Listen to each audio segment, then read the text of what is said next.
তো আজকে হচ্ছে আমাদের চেক আউটের দিন। আমরা আজকে বাড়ি চলে যাব। তো সবাই মিলে আমাদের সব প্যাকিং হয়ে গেছে, লাগেজ সব হয়ে গেছে। আর কাজের মাসে এখনও কাজ করেই যাচ্ছে, ওর কাজই শেষ হয়নি। এটা হচ্ছে ওইটা কাজের মাসে, আর এটা হচ্ছে খাওয়ার মাসি। ওই ম্যাগি নিয়ে বসে রয়েছে খাওয়ার জন্য। তো আমরা একটু পরেই বেরিয়ে পড়বো। আমরা রুম ছেড়ে দিয়ে এখন বাইরে চলে এসেছি। তো আমরা এখন স্টেশনে যাব না, এখানে একটু বসবো যেহেতু অনেক সময় আছে। আর এইখানে আমাদের কাকিমা বোনদের সাথে পিসি দিদা সবার সঙ্গে দেখা হয়ে গেছে। ওরা একটু আগেই এসেছে, ওদের জন্য রুম খুলতে গেছে। তো ওদের সঙ্গে এখানে দেখা হয়ে গেল, খুব ভালো লাগছে। ওরা আসলো আর আমরা এখন বেরিয়ে যাব। আমার ভাইটা কোথায়? ছোট ভাই, ও ছোট ভাই, একটু হাই করে দাও। দেখতে দেখতে 4 দিন কিভাবে কেটে গেল টেরই পেলাম না। আর দেখো আমরা এখন ট্রেনে উঠে পড়েছি, আর আমাদের ট্রেনটা ছেড়েও দিয়েছে। তো আর একদিন থাকতে পারলে বেশি ভালো হতো, যেতেই ইচ্ছা করছে না। দেখি জগন্নাথ আবার কবে কৃপা করে, আবার কবে আসতে পারি।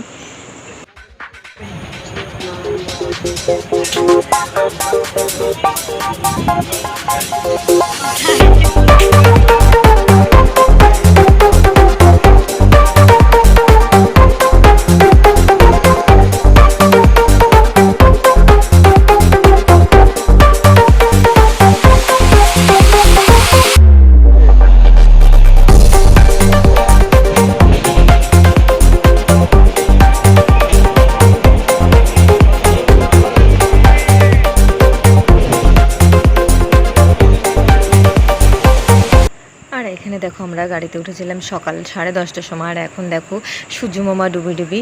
আর সন্ধ্যা থেকে এখন রাতও হয়ে গেছে। আর আমরা মানে এতটাই ট্রেন লেট ছিল, আমরা যেখানে রাত 12টার সময় পৌঁছাবো সেইখানে আমাদের পৌঁছাতে নবদ্বীপ ধাম 2টো বেজে গেছে।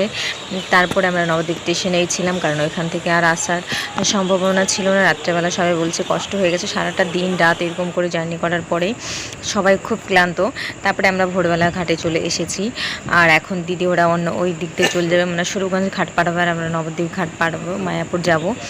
আর সবার অবস্থা এত খারাপ, মানে কি বলবো, ভাবো তোমরা যে কতটা জার্নি করার পর এরকম অবস্থা হয় সারাটা দিন রাত। আর আজকের মতন ভিডিওটি এখানেই শেষ করলাম। আর দেখো পাটা মানে পুরো ফুলে গেছে, নাড়াতে পারছি না। তো ভিডিওটি কেমন লেগেছে অবশ্যই কমেন্ট করে জানাবেন। দেখা যায় তোমাদের সাথে নেক্সট ভিডিওতে। টাটা।